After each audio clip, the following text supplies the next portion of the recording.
Hi guys, welcome to my channel. Today we will talk about top 10 must-sees in New York. One of the most mysterious about New York City is that the closer you look even at something as minor as a street corner, the more you see. And the longer you look, the faster it changes before your eyes. People can live here for 100 years and never run out of places to go or people to meet. So deciding the best sees to do in New York is daunting, which is why we're narrowing your options. Whether you're a local itching to get out of your neighborhood or an out-of-towner who doesn't know the Met from the Mets, these new and classic activities alike will dazzle you. From wandering Central Park to slurping soup dumplings in Chinatown, these are a few of our very favorite sees to do in New York City, from Midtown to Brooklyn. Here are the top 10 must-sees in New York. 1. Central Park. To get that Nora Ephron New York experience, you have no choice but to take a stroll through Central Park while in the city. As you step off the crowded sidewalks of 59th Street into a massive green, you'll hardly realize what lies before you. 693 acres of man-made gardens, meadows, forests, and hillsides. If you ambled down every one of Central Park's pathways, you would walk 58 miles. Along the way, you pass sculptures, bridges, and arches, plus 21 playgrounds, a winter ice skating rink, even a zoo. But you hardly notice the 4 major crosstown thoroughfares, which cleverly disappear into foliage-covered tunnels. Map your park route to stop at classic Central Park landmarks, like the Bethesda Fountain, Bow Bridge, Belvedere Castle, and the Strawberry Fields John Lennon Memorial. 2. Chinatown. Chinatown is one of the neighborhoods that makes Lower Manhattan vibrant and unforgettable. After surfacing from the steps of the Canal Street subway station onto the sidewalk, meandering past thick crowds, neon light shops, and vendors peddling fake designer bags, you'll find yourself in the narrow streets of Chinatown, where there are bright heaps of produce, succulent ducks hanging in windows, and restaurants old and new. Whether you spend an hour devouring a box of roast pork or duck from street-style Wafeng No, one before you have to proceed elsewhere, or you spend half a day shopping for produce, dining out, and paying a visit to the Museum of Chinese in America, everyone will gain something from a visit to Chinatown. 3. Whitney Museum of American Art.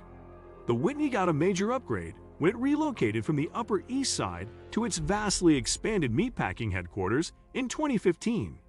It houses 50,000 square feet of indoor galleries with works by Jean-Michel Basquiat, Richard Avedon, and Alexander Calder, 4 outdoor exhibition spaces and terraces, and a ground-floor restaurant and top-floor bar, both by Danny Meyer, one of the town's best-known restaurateurs. The floors are connected by 2 artist-designed elevators, albeit slow-moving crowded ones. If mobility isn't an issue, take the stairs instead, which offer uninterrupted views of the Hudson River. The upper floors and sculpture terraces are also connected by a series of exterior staircases, with great views of the downtown skyline and a rare opportunity to experience art on plein air. 4. Yankee Stadium. A spring or summer day spent cheering at an NYC ballpark is a classic activity for a reason. Located in the Bronx, Yankee Stadium is the home field of New York's 27-time world champions. It's a half-hour subway ride from Penn Station and approximately a 20-minute subway ride from Grand Central Terminal, making it easily accessible from Manhattan. It replaced the 1923 original in 2009 and cost $1.5 billion to build, making it one of the world's most expensive stadiums. It seats 50,287 fans. New York Yankees games, obviously, are the main event here, but you can also attend concerts, college football, and soccer matches. 5. The Morgan Library and Museum. Inside the multimillionaire's personal library, expanded into a must-see museum and cultural space, you'll find rare artifacts, paintings, and books, some dating back to 4000 BC that are worth more than your house. In particular, the museum is home to one of 23 copies of the original Declaration of Independence, Mozart's handwritten score of the Hafner Symphony, the collected works of African-American poet Phillis Wheatley, the only extant manuscript of Milton's Paradise Lost, and Charles Dickens' manuscript of A Christmas Carol. 6. The Cathedral of St. John the Divine. The Cathedral of St. John the Divine on 112th and Amsterdam in Upper Manhattan's Morningside Heights is the largest cathedral in the world and the sixth largest church by area. Hundreds of thousands of visitors walk through these doors annually for a reason. The cathedral itself and its remarkable Gothic architecture, storytelling stained glass windows, and 17th century tapestries is already worth visiting. But there is artwork that is especially meaningful to New York City here as well, including Keith Haring's white gold and bronze altarpiece and a 9x11 memorial sculpture by Meredith Bergman, which holds debris of the towers in it. 7. Summit 1 Vanderbilt. There's no shortage of jaw-dropping views found throughout the city, but the team behind Summit 1 Vanderbilt has assembled a bunch of big names to bring together a full experience where you could easily spend a few hours. It starts with the elevator, a light and sound-filled ride that whooshes visitors up to the 91st floor. There, you're greeted by a massive mirrored room that looks out over New York City. Additionally, there are rotating art installations from Kinsup Digital, as well as two special features: levitation, a glass skybox that lets you feel as if you're floating 1,000 feet above Madison Avenue, and Ascent, a separate glass elevator that brings you up even higher to gaze over downtown Manhattan. Inside, a snow-headed-designed, Nordic-inspired space serves food and drinks from Danny Meyer's Union Square events, including pastrami stuffed pretzels and ricotta toast.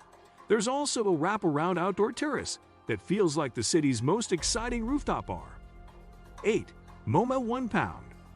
The sister institution to MoMA is no ordinary art museum. Located in a striking Renaissance, Revival former public school building in Long Island City, Queens, MoMA 1 Pound setting is just as interesting as its collection. All manner of cutting-edge contemporary art is shown here, with a collection over 200,000 pieces strong. From the likes of James Turrell and Ai Weiwei, the people watching can be just as good as the art, as creative types from around the city come here to find inspiration. 9. Bemelmans Bar. At Bemelmans, Ludwig Bemelmans illustrations, you might remember them from the Madeline books, adorn the walls. In one panel, a bunny smokes a cigar in Central Park. In another, a man hands a boy a clutch of balloons. This is a bar where gawking is permissible. The cocktails here very much depend on who's making them. An old-fashioned might be a bit watery, a whiskey sour too tart, but often a dirty gin martini is just perfectly executed. Everything is expensive. It's clear why you're here, so take the edge off that sensation by digging into the free hearty snacks that float your way. 10. New York Botanical Garden. The New York Botanical Garden has carefully manicured flower gardens, lush fields, winding hikes, and impeccable greenhouses. There are spaces that feel deeply intimate, as if you're truly separated from the world, and there are vast expanses where it's hard to believe you're still in the Bronx. In winter, the greenhouses host an annual train show, recreating all of New York City in miniature. The warmer months bring every floral delight imaginable, from cherry trees to peonies. Plan to spend at least half a day here and pack a picnic. What do you think of our video? Let me know in the comments section below. Before you go, please hit the like button and subscribe to my channel. Thanks for watching.